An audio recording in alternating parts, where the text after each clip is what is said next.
الحمدللہ وحدہ والصلاۃ والسلام علی من لا نبی بعدہ اما بعد. تو گفتگو چل رہی تھی قرآن کی صورتوں پر. جی تو سب سے پہلے سورہ فاتح پر بات تھی. جی اور آج ہم 8ویں سورت انفال پر بات کریں گے. سورۃ انفال. انفال جو وہ نفل کی جمع ہے. اچھا. اور نفل کا معنی زائد نفع. تو زائد نفع اس لیے اس کو انفال رکھا گیا کہ کیونکہ اس میں جہاد کے قوانین ذکر کیے گئے ہیں. اچھا. اور جہاد کے نتیجے میں جو مال غنیمت ملتا ہے تو گویا کہ ایک زائد بینیفٹ ہے جو مجاہدین میں تقسیم ہوتا ہے. جی ایک تو جہاد میں فتح اپنی جگہ پر وہ ایک بہت بڑا بینیفٹ، لیکن اس پہ جو کچھ ملا آپ کو وہ آپ کے حصے میں آئے گا، تو ایک زائد نفع ملا، اس لیے اس کا نام سورۃ انفال رکھا گیا. اچھا، جیسے نوافل پڑھنے سے زائد نفع ہوتا ہے، فرائض سے زائد ایک جی چیز آپ جی پیش کر رہے ہیں اللہ جی کے دربار میں، جی اس کو نفل کہتے ہیں. جی. اور یہ 75 آیات پر مشتمل مدنی صورت ہے. مدنی صورت. ہاں، یہ سرکار مدینہ سرکار دو عالم صلی اللہ علیہ وسلم کی مدینہ ہجرت کے بعد نازل ہوئی ہے، اس لیے مدنی صورت ہے. اور جیسے میں نے بتایا کہ قرآن کریم پورا ایک مرتب مضمون ہے. سب سے پہلے سورہ فاتحہ کے اندر اللہ سے ہدایت مانگنے کا طریقہ تھا، اور اللہ نے پھر ہدایت عطا کرنے کا طریقہ بتا دیا تھا کہ ہدایت والوں کے ساتھ جڑ جاؤ. جی. جو ہدایت یافتہ ان کا دامن پکڑ لو تو میں ہدایت ملے گی. اب جب ان کا دامن پکڑا تو ظاہر ہے کہ جب تک انسان اپنی حیوانیت سے نہیں نکلے گا، بہیمیت سے نہیں نکلے گا، اس وقت تک ہدایت کی منزلیں طے نہیں کر سکتا.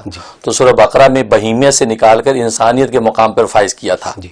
پھر انسانیت کے مقام پر جب فائز ہوا تو سورۃ آل عمران میں انسان کے اندر نفس ہے تو نفسانیت سے نکال کر ربانیت کی طرف جو عروج کر گیا انسان. تو جب ربانیت پر پہنچا تو اب یہ ہے کہ انسان کی جو ہے اندر کا تزکیہ ہو گیا ہے. اب یہ اپنا جو ہے فیملی سٹرکچر بنائے تاکہ اپنی اصل اس کو پتہ چلے کہ ایک آدم اور حوا سے میں پیدا ہوا ہوں، اور اصل کے بعد اب آگے اس کی نسل چلے. تو اس نے اپنی عورتوں کے حقوق بیان ہوئے سورۃ النساء میں، عورتوں کی معاشرت بتا دی گئی. اب اس کے بعد جو ہے کہ جب عورتوں کی معاشرت ہوئی تو فیملی بنی تو دسترخوان گھر میں بچھیں گے کھانے پینے کے. تو ماکولات و مشروبات کے دسترخوان بچھے تو سورۃ مائدہ آ گئی. تو سورۃ مائدہ نے بتا دیا کہ یہ دسترخوان تمہیں کھانے پینے کا مل گیا. اب کھانے بیٹھے تو بتا دیا کہ دیکھو یہ کھانا ہے، یہ نہیں کھانا، یہ حلال ہے، یہ حرام ہے. تو اب اس کی تفصیل آگے سورۃ انعام میں آ گئی کہ یہ حلال ہے، یہ حرام ہے. اب انسان نے اسی احتیاط پر حلال کھایا، حرام سے بچا. اب کھا کے اپنی ضرورت پوری کر لی اس نے. جب ضرورت پوری ہو گئی اب اللہ نے کہا اب فضیلت کا کام کرو جو اصل کام ہے، اور وہ یہ ہے کہ اللہ کا پیغام اللہ کے بندوں تک پہنچا دو. تو سورۃ اعراف نے آ کر دعوت تبلیغ کے اصول بتا دیے. اچھا. اب وہ انسان دعوت تبلیغ کے لیے نکل گیا کہ اللہ کا پیغام اللہ کے بندوں کو پہنچا رہا ہے. اب جب دعوت تبلیغ میں نکلا سورۃ اعراف کے نتیجے میں اب اس کے بعد جو لوگوں کے اندر اس نے یہ ساری تفصیلات ان کو بیان کی، لوگوں کو بتایا کہ یہ کس طریقے سے جو ہے اللہ کے ساتھ ہمیں جڑنا ہے، اللہ کے بندوں کے حقوق کیسے پورے کر رہے ہیں. تو اس طریقے سے اب جب اعراف میں یہ بیان ہو گئی تو اس کے بعد جو ہے وہ جب دعوت دینے جاتا ہے تو ہر طرح کے لوگ ملتے ہیں. بعض کو آپ سے محبت ہوگی، بعض کو عداوت ہوگی. جن کو آپ سے عداوت ہوگی تو آپ سے جنگ و جدال کریں گے. تو وہ انفال کے اندر جہاد کے قوانین بیان کر دیے کہ اب تمہیں لڑنا کیسے ہے. ہاں، کیونکہ دعوت میں زبان سے بھی دعوت، باللسان بھی ہے، اور دعوت بالسنان یعنی تیر تلوار سے بھی دعوت ہے، یعنی جہاد ہے. پھر دعوت بالقلب ہے، دل میں ایک چیز کو برا جان کے آپ اوائڈ کر جائیں، یہ دعوت بالقلب ہے. تو سارے اصول جو ہے وہ سورۃ انفال کے اندر بیان کر دیے. تو کامیابی کے اصول بتا دیے اور جہاد کے قوانین بتا دیے تاکہ اگر کسی دشمن سے تم لڑو بھی تو کوئی تم سے زیادتی نہ ہو جائے، اور اس کی بھی حدود کے اندر رہ کے تم اپنے احتجاج کو ریکارڈ کرواؤ اور اپنے اپنا دفاع کرو اور اللہ کا پیغام اللہ کے بندوں تک پہنچاؤ. تو انفال کے اندر وہ تفصیلات بتائیں. اور اتفاق ہے کہ غزوہ بدر ہوا تو غزوہ بدر کے اندر اہل ایمان کو چونکہ مال غنیمت حاصل ہوا تو مال غنیمت کی تفصیلات اس میں بتا دیں کہ دیکھو مال غنیمت ایک ایکسٹرا نفع ہے تمہارا، لیکن اس کی نگاہ تمہاری اس پہ نظر نہیں ہونی چاہیے، نظر اللہ پہ ہونی چاہیے. یہ اللہ نے تمہیں ایک دنیا میں معمولی بینیفٹ دیا، لہٰذا وہ مال غنیمت میں کوئی خیانت نہیں کرنا. جتنا جس کو ملا وہ جیسی سپہ سالار کے حوالے کر دے، اب وہ سپہ سالار اپنے طریقے پر تمہیں تقسیم کرے گا. اور اللہ اور اللہ کے رسول کا اس کو مال سمجھیں، اپنی ذاتی جاگیر نہ سمجھیں، اور اپنی نگاہ اللہ پر رکھیں. یہ اصول جو ہے اصول کامیابی اور میدان جہاد کے قوانین سورۃ اعراف اس کے اندر سورۃ انفال میں بیان ہو گئے.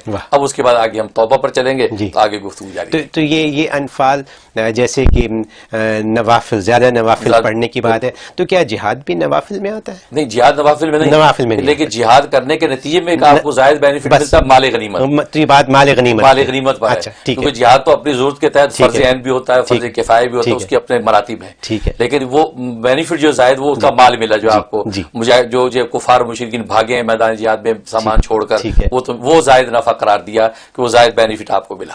اس طریقے سے اس کے پورا ہوا. اور پھر انفال کی جو فوائد جہاں تک لکھے ہیں، اس کا سب سے بڑا فائدہ یہ لکھا ہے کہ اگر کوئی شخص بے گناہ قید ہو جائے تو بے گناہ قیدی کے لیے اگر ایک نشست میں باوضو بیٹھ کر 7 مرتبہ اس کی تلاوت کر لی جائے اور دعا کر لی جائے جی تو عجیب اس میں تاثیر ہے کہ وہ باعزت بری ہو جاتا ہے. واہ واہ سبحان اللہ. اور یہ صبح شام پیش آتے ہیں حالات یہاں تو لوگوں کو بہت زیادہ کہ پیش بے آتے گناہ ہیں. بیچارہ پکڑا گیا جی. کیا کریں. تو جناب اس کی تو ویسے ایک دن میں کام ہو جاتا ورنہ یہ جو ہے 21 دن تک روزانہ اگر اس کا ختم کرتے رہیں تو بڑے سے بڑا بے گناہ قیدی جو ہے باعزت بری ہو جاتا ہے. اچھا. یہ انفال میں خصوصیت. اور دوسرا یہ ہے کہ جو روزانہ اس کی تلاوت کرتا رہے اس کو اللہ غیب سے رزق دیتا رہے گا, اس کی مدد ہوتی رہے گی, کبھی وہ بے روزگار نہیں ہوگا. جی. اور آج ہر آدمی کو بے روزگاری کا خطرہ رہتا بالکل ہے, صحیح. اگر جاب لگی ہوئی ہے تو اندیشہ رہتا ہے ختم نہ ہو جائے, تو سورہ انفال کی تلاوت کرتا رہے جاب نہیں جائے گی. یہ سوال تو ہر وقت آتے یہ ہر وقت آتا ہے. ابھی آپ نے یہ فرمایا کہ ان لوگوں کے لیے پڑھا جائے جو کہ بے گناہ جی. قید میں ہوں, بالکل. یعنی جو گناہ کے بعد قید میں ہوں تو ان کے لیے اتنی کارآمد نہیں, نہیں. اس میں اگر پڑھیں گے جی. تو ان کے لیے اللہ نرمی کے حالات پیدا کر دیں گے, لیکن ان کو اپنے گناہ کی توبہ ندامت وہ تو ظاہر ایسے موقع میں انسان کو ہونے لگتی ہے. تو ان کے لیے بھی اگر آپ پڑھیں گے, اچھا سوال کیا آپ نے کہ ان کے لیے بھی اگر پڑھیں گے تو اللہ ان کے گناہ کو بھی معاف کر دیں گے, شاید سزا آسان ہو جائے, سزا آسان ہو جائے. اور ہو سکتا ہے کسی ایسی خاص موقع پہ چھوٹی جائے جیسے ہوتے ہیں نا کہ بادشاہ وقت کو اجازت ہے کہ آج 100 قیدی رہا کر دے تو اس بینیفٹ کے تحت آزادی کر دے. ایسے واقعات ہوتے ہیں.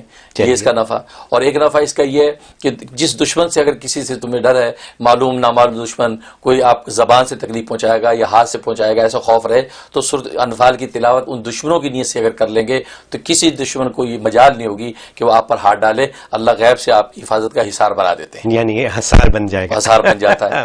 اور ایک بڑا زبردست نفع یہ کہ اگر کسی حاکم کے سامنے پیشی ہے یا عدالت کے اندر آپ کسی مقدمے کی کارروائی ہے تو اس صورت مبارکہ کو آپ تلاوت کر کے اور اس کو کاغذ پہ لکھ کے اگر گلے میں ڈال کے جائیں تو جیسا بھی حاکم ہوگا, جیسی بھی عدالتی کارروائی ہوگی, وہ آپ کے حق میں جج نرم ہو جائے گا اور آپ کے حق میں فیصلہ کر دے گا. سبحان اللہ. یہ بڑا مجرب یہ آپ نے قرآن کے ذریعے دنیا میں کامیابیاں حاصل کرنے کے سارے راستے بتا رہے ہیں. الحمدللہ سبحان اللہ, بہت خوب. اس لیے لکھا ہے کہ خواب کے اندر اگر سورہ انفال اگر انسان پڑھ رہا ہے, پوری پڑھی یا کچھ پڑھی ہے یا پوری سنی یا کچھ سنی, تو اس کے بارے میں لکھا ہے کہ اللہ تعالیٰ اس کو جو ہے دنیا میں عزت دیں گے, دشمنوں سے محفوظ رکھیں گے اور اس کو غیب سے مال ملے گا.